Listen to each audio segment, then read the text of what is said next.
వాతావరణం చాలా చల్లగా ఉంది కదా. అవును, చల్లగానే ఉంది.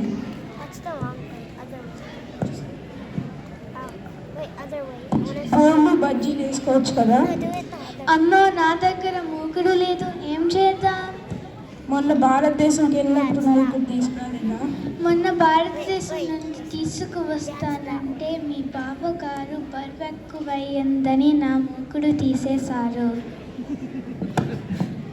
అయ్యో, బావగారు ఎంత పని చేశారో.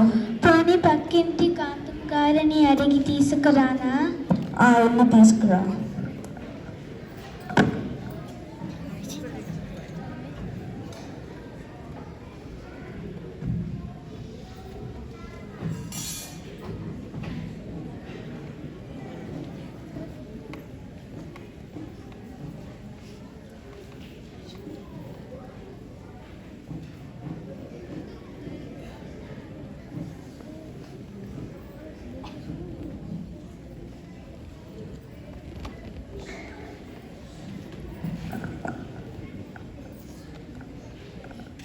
చాలా బాగా వచ్చాయి కదా బజ్జీలు, బూరెలు బాగా తిన్నాము కదా. బాగా వచ్చాయి, మళ్ళీ మూకుడు వెళ్ళి ఇచ్చేసాయి. అమ్మో, నా వల్ల కాదు, నువ్వే ఇచ్చేసిరా. నేను ఇవ్వట్లేదు, నువ్వే ఇవ్వాలి. నువ్వే నువ్వే నువ్వే నువ్వే. అయితే నాకు ఉపాయం వచ్చింది. మనిద్దరిలో ఎవరు ముందు మాట్లాడితే వాళ్ళే మూకుడు ఇవ్వాలి. సరే, అయితే అన్నయ్య లాగా చేద్దాము.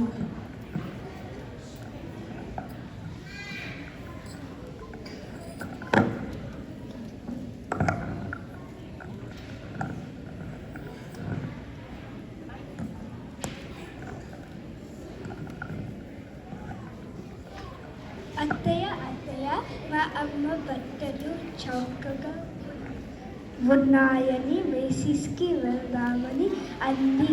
నువ్వు కూడా వస్తావేమో అని అడగమంది.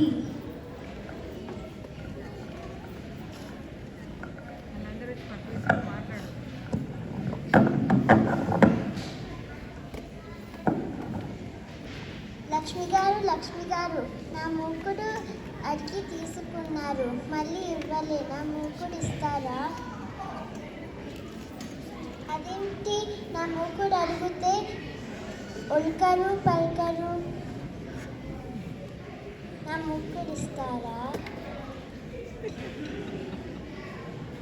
అసలే మా అమ్మగారు 5,000 రూపాయలు పెట్టి గరుడ వేగలో పంపించింది.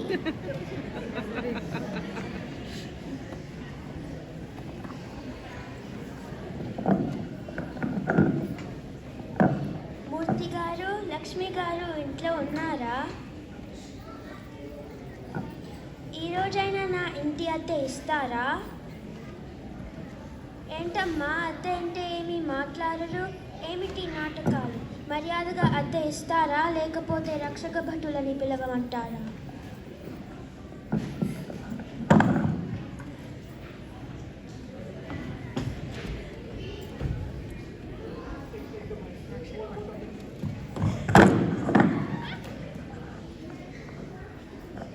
ఏమైంది? నన్ను ఎందుకు పిలిచారు?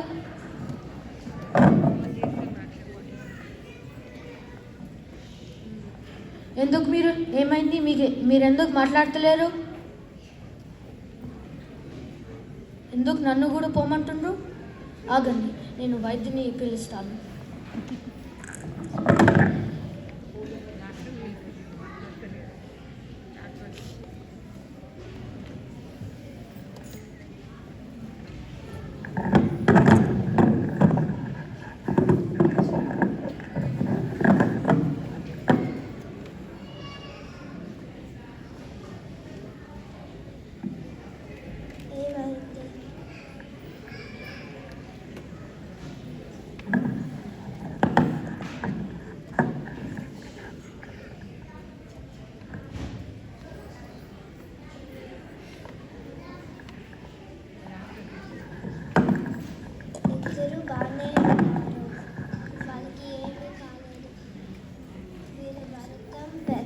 సరిపోతుంది.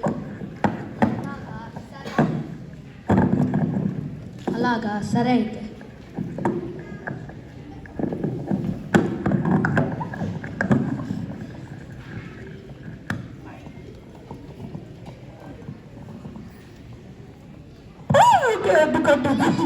నేనే గెలిచాను, నువ్వే ముగ్గురు ఇవ్వాలి. ఓకే, నేనే ముగ్గురు వచ్చేస్తా.